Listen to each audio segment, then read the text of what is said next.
What is going on, everyone? Welcome back to the channel. My name is Steve Netto. I want to thank you guys all for stopping by the video today. I really do appreciate it. And as always with the channel here, I just want to help you guys out at the end of the day, make some decisions one way or another if these sneakers are right for you. So as you can see in today's video, we have today's brand new release. It is June 20th. These sneakers, the Air Jordan 5 Top 3, just released for a retail price of $200. They're a very interesting Jordan 5 that combines the Grape 5, Metallic 5, and Fire Red 5 all into one. So you can see right off the bat, the elements of each different sneaker. So it's a really cool one. It was a very anticipated one and sold out fairly quickly online this morning. So with all that being said, before we dive a little bit further into video, I do have one major announcement for the channel. Be sure to check the links in my description down below for my brand new free Discord server that I started. I got a lot of feedback from you guys saying you were over on Discord, wanted some more information, and wanted some helpful tips and tricks on sneakers. So be sure to check that link down there and just go ahead and join. There's tons of free information I've gone and curated for you guys, as well as a way for you guys to chat with me and chat with others and talk sneakers all day, every day. So with that being said, it is time to kind of jump a little bit back into the video here and go fully in depth with these sneakers. And that's what we're going to do for today's video, is take a full up close and on feet look at the Jordan 5 Top 3. It is a really cool shoe. It was one that I know a lot of you guys were interested in picking up. So we're going to take a dive into it and see what it's all about. So we'll cut the talking, we'll start jumping into the video. So let's go and check out the Air Jordan 5 Top 3. And now here we are up close with the Jordan 5 Top 3. So before we dive into the shoes, of course, we'll take a look at the box. This is just your classic Air Jordan 5 box. This was the same box that we saw for the Fire Red 5s that dropped not too long ago. On the size tag down here, if we zoom in, we got the Air Jordan 5 Retro. Style code is CZ1786001. And the color is black, new emerald, and fire red, again, for that retail price of $200. So otherwise on the box, you got Nike Air, and then you got the Jumpman up top. But now onto the sneakers, starting from the lateral side here. If we take a look at the shoe, again, you can really see those elements of all three different Jordan 5s that I mentioned. So you got the Metallic 5, the Grape 5, and the Fire Red 5. So if we start down at the bottom here, of course, at the very, very bottom of the heel, you got that icy blue sole for the outsole. Then the midsole is more of this Fire Red 5. You can see the air bubble inside as well, but that Fire Red going over to that speckled print right there on top of some more icy blue outsole. Then you got black up at the top of the toe.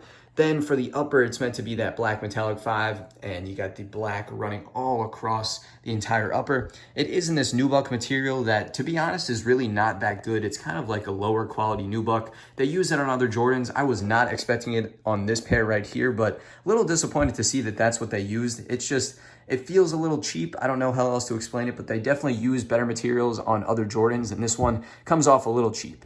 But on the back here, you can see the 23 in red outlined in black. And then as you move further up the sneaker, you got black on the eyelets, black laces, and then the grape purple tongue right there. Now moving to the front of the shoe here, if we back up just a little bit and kind of just look at the profile of the shoe, from this view, you would think this is just a black pair of Grape 5s, but as you zoom in, you can really see the rest of the shoe from the other sides, but directly from straight on, you would think it's something different. But then at the top of the toe and then on the toe box and moving up the shoe, you can see it just is all black. Got those black laces running up the tongue. You got the lace lock here, and then you got the Grape 5 tongue with that really bright purple sticking out at the top of the tongue. Onto the medial side now. Again, another clean look and elements of all three shoes again. So starting towards the top of the toe, you got the little piece of the icy sole. You got this fire red going through on the stripe for the midsole and outsole piece. You can see the air bubble underneath, some more of the icy blue sole, and then you move up and you got all the black for the upper, and you can see little peaks at the Grape 5 tongue sticking through, and then the blue on the back of the tongue. And then the actual lace lock here that I mentioned before, it is see-through, and the actual button on it is black. Comes off a little difficult to see on camera, but it is black, and then otherwise just clear, and you can see there is a Jumpman underneath on there. Onto the back of the shoe now. Again, you can really see all the elements of the sneaker, where at the bottom you got the fire red for the midsole. Then you move up, you got Nike Air written on the back, which is definitely a nice touch over just the Jumpman. So always love to see that. Black on the entire rest of the upper, and then you can see the rest of the Grape 5 tongue behind it. And a really cool piece, I might have to show it. I'll show it in the next clip here, but it does have writing behind the tongue, which you guys definitely have to check out.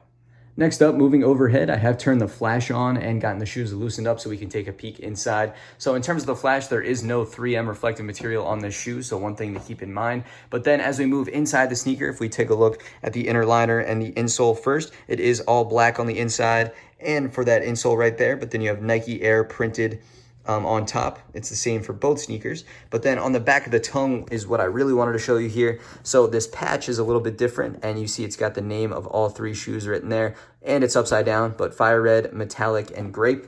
Same thing on the other shoe, but of course to symbolize the three different sneakers that this shoe is kind of combined to make. And then the last thing I wanted to show you guys, I got the size tag pulled out a little bit. It's really difficult to see on 5s, but there's a shot at most of it for the numbers and information. Lastly here, as you can expect, the outsole also does continue on with the theme here. So if we check it out, you got the icy blue sole, you got red for that Nike hit in the middle, you got that blue Jumpman, and then black at the very top of the toe. But otherwise, clean and simple, classic Jordan 5 design for the outsole. And finally now, since we have wrapped up taking a full 360 look at the sneaker, it's time to get them laced up. I'll show you guys what they look like on feet, and then we'll start breaking them down.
All right, so now there we have it for the Air Jordan 5 top 3 on feet. So let me know what you guys think in the comments down below. What do you guys think of the on feet? And do you guys like it when Jordan combines, so many different types of sneakers into one? We've seen this, a few different times. There's a couple of other shoes. The What the 4s come to mind, at least immediately when I kind of consider that. But, what do you guys think? Is this good? Is this bad? Should they do more of it? I'd love to know what you guys think in the comments down below. As for me, I feel like I'm somewhere in the middle of the road here because I like it, I appreciate it. I think it is a cool thing when they kind of combine everything. I feel like this one they did an okay job with, and I feel like my final kind of opinion here is that it's good but not great. I feel like it looks pretty good on its own. The on feet definitely is not bad. It's just got to appeal to the right person. In my opinion, I feel like it's just going to be something that I actually don't wear a ton and is going to be a little bit more difficult to wear than I originally thought. Because obviously, if you exclude the tongue, it's just all black and red and, it's really simple, clean, looks really good. But then you add in the purple tongue and it's just another element that just makes it a little bit different than how, people might think about it in general. It's certainly something that sticks out. It's not a bad thing. It's just things I'm trying to point out for you guys. But in my opinion, I think it is pretty good, just not great. I was a little disappointed with the materials, like I said earlier in the video. It's this nubuck that's just really okay. It's kind of like a lower quality material that they use on some Jordans. I was expecting a little bit better, but I guess they went with this, so I was a little disappointed in that way. But if we start talking about the silhouette a little bit more and dive into that, this is the Air Jordan 5. It's a really good shoe, obviously one of the most popular Jordans out there. It's a decently comfortable shoe, at least at first. You got to break it in, but as you do, it gets way more comfortable over time with wear. It basically does fit true to size. If you guys do check out that Discord in the description down below, I've included kind of like a longer form explanation of my sizing guide for a bunch of the different sneakers I talk about. So if you're really between sizes, wondering what might work, what might not, be sure to check the Discord down there, and I'll hopefully be able to provide a little bit more insight for you guys. But I would recommend true to size. Other than that, here, if we break it down and give you guys my final rating and opinion on a scale out of 10, like I said, I feel like they're good, just not great. So I feel like for me, that translates to a 7.5 out of 10. Again, I think it's something that I'm just not going to wear a ton. I feel like I would rather wear the Fire Red 5s a little bit more over this because it's a little bit harder to style and wear with certain things. But that's just my opinion, and I'd love to know what you guys think in the comments down below. But other than that, I think that's going to wrap up the video for today. I want to thank you all for stopping by the video. I really do appreciate it. Again, be sure to hit that subscribe button if you guys are not subscribed to the channel, as well as check out that Discord in the link in the description like I mentioned before. But other than that, we'll cut the video here. So thank you one final time, and I will catch you guys again real soon on the next video.